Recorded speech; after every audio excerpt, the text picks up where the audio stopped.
Hey YouTube, and I have something special for you today. I have a game against one of my subscribers, and I actually played this. He wanted to play a random battle, and I had never really played a random battle before.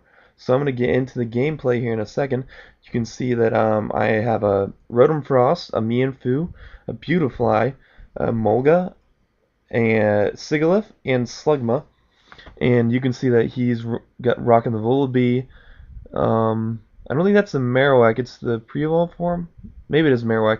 He's got Stantler, Mantine, Spinda, and a Celebi. But with random battle, you don't actually get to see what your opponent has. Now, I have Mienfoo here, and I was thinking, all right, well, I might be faster, and he just is faster. So he hits me with Earthquake, finishes me off, and now I'm like, okay, let's go into Beautifly. He can't hit me with Earthquake. So he switches out into Mantine, and I start up with the substitute, expecting the switch because I didn't know what he was going to do. And then I go into, he gets a crit hit there, and I go into the Quiver Dance, and I'm like, all right, well, if I get up enough Quiver Dances, he'll actually do something to this Mantine. And I know because Air Slash is a special defensive move, or especially attacking move, my special defense wall that I'm building here will be able to allow me survive a couple hits before actually trying to deal some damage. Um, he hits me with the Toxic there, so I'm like, oh crap, well, Beautifly probably has what? 4 hits in him at the most, so I'm like, alright, let's get going. And he does barely anything. Beautifly is absolutely ridiculously weak. I would never suggest using this Pokemon in competitive play. As you can see, it did nothing. Um, so then I bring in my Rotom Frost. He is able to take that Air Slash. Mantine's not very high in the especially attacking range, and then he just finishes him off with the Volt Switch because it's 4 times super effective. So then I go into my Emolga, trying new things out, and he goes into Spin Net. I'm like, okay, well, let's see what happens here. I'm just like, I'm just gonna Charge Beam. This thing has Charge Beam and Thunderbolt, and then it has Baton Pass as well. So I'm gonna get that Charge Beam going. Superpowered hardly does anything, but it's Spin, so he has that reverse whatever, that special ability where any negative, like it's if you are supposed to lose ability, you actually gain it. If that makes sense. I forget if you're like whatever is supposed to drop, then it actually goes up. I don't know exactly how to explain it, but he was using Sucker Punch, so I was like, all right, well, I'll just roost up here for a second, and then hit him with a Charge Beam, and I missed the Charge Beam, which kind of sucks. I'm like, all right, well, I don't want to waste this Charge Beam. I go into Baton Pass. I go Baton Pass out into Sigilyph because he's my only especially attacking Pokemon on this team, really. I'm like, all right, well, he's probably gonna Sucker Punch here. So what am I gonna do? I'm just gonna go straight into the either Roost or Cosmic. Yeah, Cosmic Power right from the get-go. This thing has Store Power, Cosmic Power, and then it has, oh, what's it? That switch thing, the switch. I forget what it's called. It's the switch move where if you're having if you're affected by something, it switches and gives it to him, and then you're healed. I forget what it's called. And then I have Roost too, right? So I'm just setting up Cosmic Powers. He's expecting an attack, so he keeps going for the Sucker Punch because it's gonna be super effective. But I'm like, all right, well, I can just Cosmic Power up and wall up against this guy, and eventually he won't be able to do anything to me.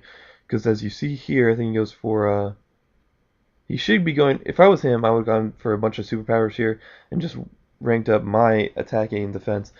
But you see, he goes for return, and that does pretty much nothing. And I'm like, all right, well, I'll get up one more Cosmic Power, so I know that I can start the sweep, right? But as you can, if you didn't notice, there is a problem that I'll run into here in a minute. And my opponent made the great play and goes into Volibee, and I obviously can't touch him. I'm hoping the game glitches out there, because the game does glitch a decent amount. I've had Cristina get hurt with Earth Power and Earthquake and whatever, without Gravity being active. So this game will glitch out sometimes, guys. Or other things have happened. So I keep going for the Sword Power. I'm hoping for a switch, something, anything, because I know I can take like a bajillion hits with Sigilyph. And I'm just hoping for it. And I'm like, all right, it's not happening, so I'm gonna switch out into some Death Fodder. Beautifly, whatever, is the obvious pick there. So then I'm like, all right, well, I'm gonna go into Rotom Frost, and I'm just gonna Volt Switch out of here, get some damage on this thing, which does a good chunk actually. And then I go into my Emolga because this is this is another kind of death fodder situation. I'm like, all right, well at least I can hit him with something. I hit him with a charge beam, um, hoping to get some special attack boost or something, but nothing doing. Stanler comes in and he's gonna get that intimidate on me, and I don't know why I baton pass. It doesn't matter because I don't have any regularly attacking Pokemon. But I go into Rotom Frost, he hits me in return, and that's the end of him. Maybe I should have just stayed in. But in comes Slugma, and he goes right here for the Earthquake, but I have the balloon, so that doesn't hit me. And I try for the Toxic. I miss Toxic more than anyone else. I swear. Toxic should hit almost every time. Come on. Well, anyways, I hit him with the Toxic there, just trying to get some damage on him because this is the biggest problem for me. Once I get Stantler out of the way, then he has one Pokemon left. And unfortunately, he's going to live one more hit, so Molga's going to have to die on this turn. Because I go for the Roost here. He hits me with Return. Return Stanler's not a bad Pokemon at all. There's obviously just better options out there. Still hits pretty hard. So now I go into Sigilyph, not knowing what he's got left, and it's Celebi. I'm like, okay, well, they just give you an awesome Pokemon. This thing could have anything on it. And it turns out he's got a Leaf Storm. So I'm like, well, GG. So I basically just won this game. So the rest of this is just me stalling out, just causing powering up until I can just finish him off pretty easily. See, he's even just digging himself a hole with the Leaf Storm. It's obviously not going to do anything to me, but as you can see, he started using other moves, but they're not going to do much more.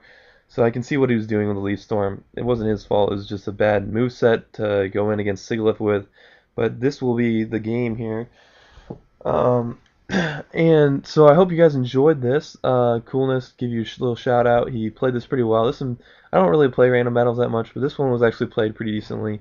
The Earth Power doesn't even affect him. So he's basically just like wasting his time here.